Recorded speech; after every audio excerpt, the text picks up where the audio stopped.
श्री कृष्ण गोविंद हरे मुरारी, हे नाथ नारायण वासुदेवा।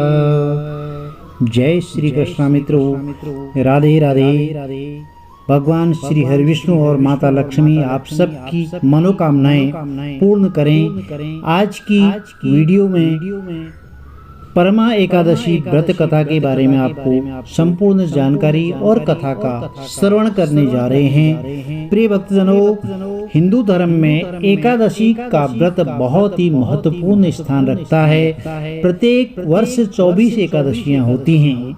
जब अधिक मास या पुरुषोत्तम मास होता है तब इनकी संख्या बढ़ करके 26 हो जाती है। अधिक मास या पुरुषोत्तम मास को जोड़ करके वर्ष में 26 एकादशियां हो जाती हैं। अधिक मास में 2 एकादशी होती हैं जो परमा और पद्मिनी एकादशी के नाम से जानी जाती हैं। इसके व्रत से मनुष्य के सभी पाप नष्ट हो जाते हैं और मनुष्य को इस लोक में और परलोक में सदगति की प्राप्ति होती है। इसका व्रत विधान के अनुसार करना चाहिए और भगवान श्री हरि विष्णु का, साथ में माता लक्ष्मी का धूप दीप नैवेद्य पुष्प आदि जैसे आपसे बन सकता है पंचोपचार 16 पूजन करना चाहिए। इस एकादशी की पावन कथा का बहुत ही महत्वपूर्ण स्थान है। एकादशी के दिन प्रातः जल्दी उठ करके स्नान आदि से निवृत्त होकर व्रत का संकल्प लेना चाहिए। इसके बाद भगवान श्री हरि विष्णु का पूजन करना चाहिए। चलिए कथा आरंभ करते हैं।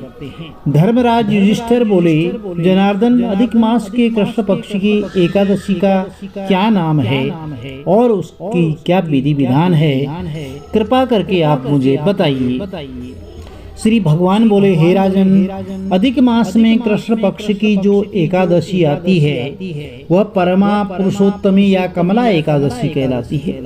वैसे तो प्रत्येक वर्ष में 24 एकादशियां होती हैं। जब अधिक मास या पुरुषोत्तम मास आता है तब इनकी संख्या 26 हो जाती है। अधिक मास में 2 एकादशी, पद्मिनी एकादशी जो शुक्ल पक्ष में होती है और परमा एकादशी जो कृष्ण पक्ष की एकादशी होती है। ऐसा श्री कृष्ण ने अर्जुन से कहा। तो भगवान श्री कृष्ण ने अर्जुन को इस व्रत की कथा और विधि भी बताई थी। चलिए कथा श्रवण करते हैं। बोलिए विष्णु भगवान की जय। काम्पिल्य नगरी में सुमेधा नामक एक ब्राह्मण अपनी पत्नी के साथ निवास करता था। ब्राह्मण बहुत धर्मात्मा था और उसकी पत्नी पतिव्रता स्त्री थी। यह परिवार बहुत ही सेवाभावी था। दोनों स्वयं भूखे रह जाते परंतु अतिथियों की सेवा हृदय से करते थे।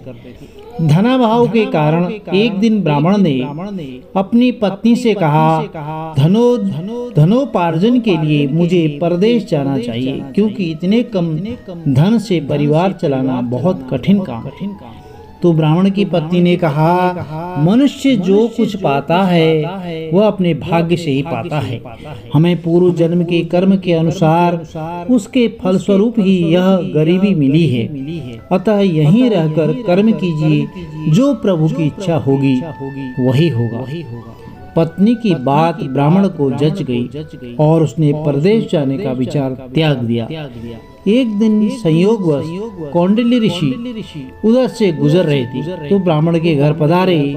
ऋषि कौंडिल्य को अपने घर पाकर दोनों अति प्रसन्न हुए। उन्होंने ऋषि की खूब आवभगत की। उनका सेवा भाव देख करके ऋषि काफी खुश हुए और पति पत्नी द्वारा गरीबी दूर करने का प्रश्न पूछने पर ऋषि ने उन्हें पुरुषोत्तम मास के कृष्ण पक्ष में आने वाली पुरुषोत्तमी एकादशी व्रत करने की प्रेरणा दी।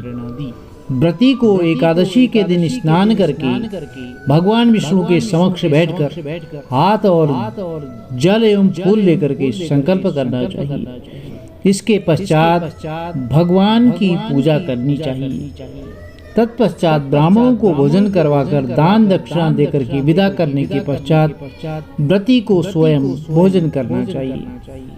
उन्होंने कहा, इस एकादशी का व्रत दोनों रखें। यह एकादशी धन और वैभव देती है और पापों का नाश कर उत्तम गति भी प्रदान करने वाली होती है। धनाधिपति कुबेर ने भी इस एकादशी व्रत का पालन किया था, जिससे प्रसन्न होकर भगवान भोलेनाथ ने उन्हें धनाध्यक्ष का पद प्रदान किया। ऋषि की बात सुनकर के दोनों आनंदित हो उठे और समय आने पर सुमेधा और उनकी पत्नी ने विधि पूर्वक एकादशी का व्रत रखा, जिससे उनकी गरीबी दूर हो गई और पृथ्वी पर काफी वर्षों तक सुख भोगने के पश्चात वे पति पत्नी श्री विष्णु के उत्तम लोक को प्रस्थान कर गए। इसलिए हे नारद, जो मनुष्य विधि पूर्वक इस व्रत को करेगा, भगवान विष्णु निश्चित ही उसका कल्याण करते हैं। प्रिय भक्तजनों, यदि कथा आपको अच्छी लगे तो लाइक, शेयर और सब्सक्राइब जरूर कीजिए। साथ में बेल आइकन अवश्य प्रेस कर दीजिए, जिससे आने वाली वीडियोज की नोटिफिकेशन आपको ठीक समय पर मिलती रहे। इसी तरह की छोटी छोटी कथाओं के साथ हम अगली वीडियो पर मिलते हैं। भगवान श्री हरिविष्णु और माता लक्ष्मी आपके कुटुंब पर, परिवार पर सुख समृद्धि प्रदान करें और आपके घर में धन धान्य के भंडार भरें। कमेंट में जय माता दी जरूर लिखें। माता रानी आप सबकी मनोकामनाएं पूर्ण अवश्य करेंगी। जय माता दी।